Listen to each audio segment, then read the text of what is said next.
Pregnant सास। जमाना कितना भी बदल जाए, इतना भी नहीं कि बहू घर आए और सास गर्भवती दिख जाए। देखो मीरा, माँ का पूरा ख्याल रखना है, उनसे अब काम नहीं होता है। क्यों, क्या हो गया है? तुम्हारी माँ तो हट्टी कट्टी दिख रही है, पूरी शादी में घोड़ी की तरह नाची है, अब क्यों काम नहीं होता उनसे?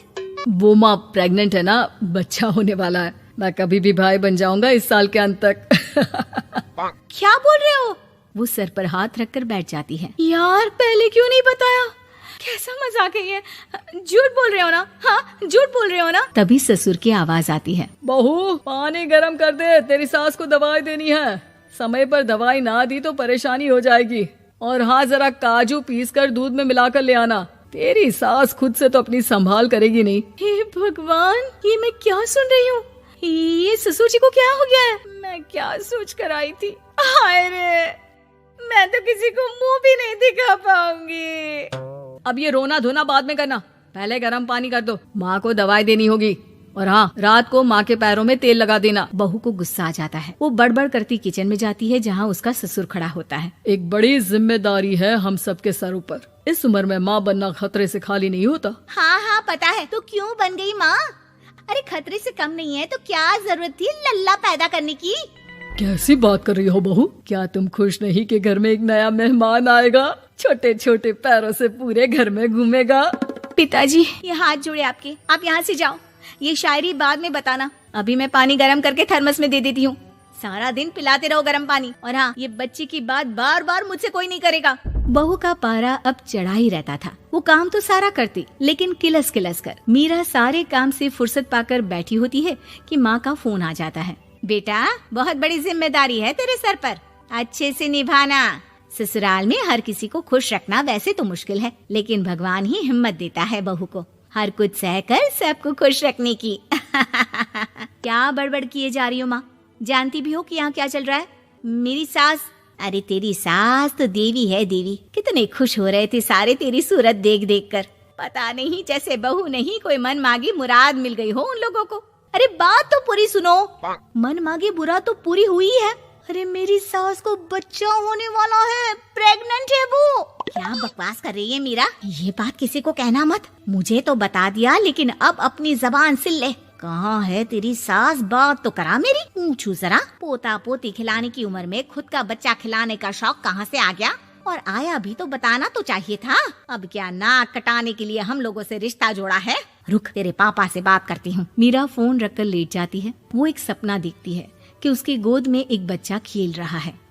भाभी की गोद में कितना खुश दिख रहा है ना, लग ही नहीं रहा कि भाभी है। मैं तेरे लिए क्या लाया हूँ, सोने की बालियाँ। तेरी शादी में तो मैं बुढ़ा हो जाऊंगा ना। अरे कैसी बात कर रहा है बेटा, इसकी जिम्मेदारी तो तू ही लेगा। हम लोगों का तो कोई भरोसा नहीं, कब ऊपर वाला उठा ले। बहू को सास को देख देख कर गुस्सा आ रहा था। तभी वहाँ पड़ोसन आ जाती है। अरे बहू, तुझसे तो पूछने से भी डर लगता है कि कब खुशखबरी सुना रही है। अब तो अपनी 1 महीने की ननद की ही जिम्मेदारी संभाल ले, बहुत है। अपने जेवर भी रख देना और पैसे भी जमा करना शुरू कर दे। वो बात आगे बढ़ाती उससे पहले ही बहू जोर से चिल्लाकर उठ जाती है। नहीं नहीं नहीं नहीं, मैं अपने जेवर किसी को नहीं दूंगी। अरे कौन ले रहा है तुम्हारे जेवर? तुम औरतें भी ना सपने में भी जेवर ही संभालती रहती हो। मैंने जो सपना देखा है ना, सुनोगे तो होश उड़ जाएंगे। अच्छा, तुम अपना सपना बाद में बताना, पहले मेरा सुनो। कल मैंने इतना अच्छा सपना देखा, इतना अच्छा सपना देखा कि अगर वो पूरा हो जाता है ना तो मैं तुम्हारे लिए रानी हार बनवा दूंगा। बहू अब सारे गम भूलकर पति का सपना सुनने में लग जाती है। अरे क्या सपना था, बताइए ना। बोलिए भी तो, क्या सपना है? मैं पूरा कर दूंगी अगर बात रानी हार की है तो। बोलिए बोलिए। मैंने रात को सपना देखा कि माँ को बेटी हुई है और मुझे बहन। सच्ची, इस घर में बेटी हो जाए तो मैं तो झूम ही उठूं। मीरा का मुंह बन जाता है। वो चुप हो जाती है और सपने की बात याद करती है कि बेटी हुई तो उसे ही अपने गहने उसे देने होंगे।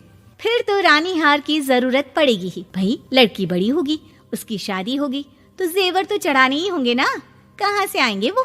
कितने समझदार हो तुम मीरा। मैंने भी यही सोचकर तुम्हारे लिए रानी हार लेने का सोचा था। अरे फूटी किस्मत मेरी जो ऐसा परिवार मिला।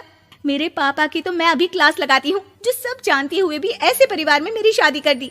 बहू पिता को फोन लगाने ही वाली होती है कि ससुर की फिर से आवाज आती है। बहू गर्म पानी ले आ जल्दी, थर्मस में खत्म हो गया है। बाद में खबर लेती हूँ मैं पापा की, पहले सास को गर्म पानी दिया हूँ। बहू अभी किचन में काम कर ही रही थी कि मीरा के मम्मी पापा आ जाते हैं। वो हाथ में ढेर सारे फल लेकर आते हैं। मीरा के पिता मीरा के ससुर से कहते हैं, लीजिए भाई साहब, ये फल रखिए, बहन जी को खिला दीजिएगा। वैसे कैसी है उनकी तबीयत? बस पता तो है आपको, ऐसे वक्त में जो होता है बस वही सब। मुझे तो सुनकर बहुत गुस्सा आया था, लेकिन चलिए, भाग्य में जो है लिखा उसे कौन टाल सकता है। डॉक्टर को दिखाए? हाँ, बस डॉक्टर आने ही वाला है। अच्छा हुआ आप लोग भी आ गए। उतने में एक सुंदर सी लेडी डॉक्टर आती है। पेशेंट कौन है आप? अरे नहीं जी, मैं तो बहू हूँ इस घर की। मैं तो अभी सोच भी नहीं सकती पोता या पोती के बारे में। अभी तो मेरी सास ही। अरे चुप हो जाना, देख तो ले, डॉक्टर है ये, किसी के भी सामने गुस्सा फोड़ देती है। डॉक्टर कमरे में जाती है और थोड़ी देर बाद बाहर आ जाती है। पीछे से सास भी निकल आती है। हे भगवान, इतना दुख तो किसी को भी ना दे जितना मुझे दिया है। देखिए बहन जी, आप लोगों को तो ये सोचना भी नहीं चाहिए था। वही तो मैं भी कह रही थी कि आप लोगों के लिए तो सोचना भी गुनाह है, लेकिन अब पछताए होत क्या जब चिड़िया चुग गई खेत। डॉक्टर वहाँ से चली जाती है। मैं माँ नहीं बन सकती, मैं प्रेग्नेंट भी नहीं हूँ। ये कैसे? तुम तो बोल रही थी कि अरे वो गैस का दर्द था और पेट भी गैस से फूल रहा था। डॉक्टर ने चूर्ण दे दिया है, गर्म पानी से फाँकना है। हाँ? मैं अभी लाती हूँ गर्म पानी। अरे मैं तो गीजर ही लगा देती हूँ। हाय रे, खुशी के मारे पागल ना हो जाओ।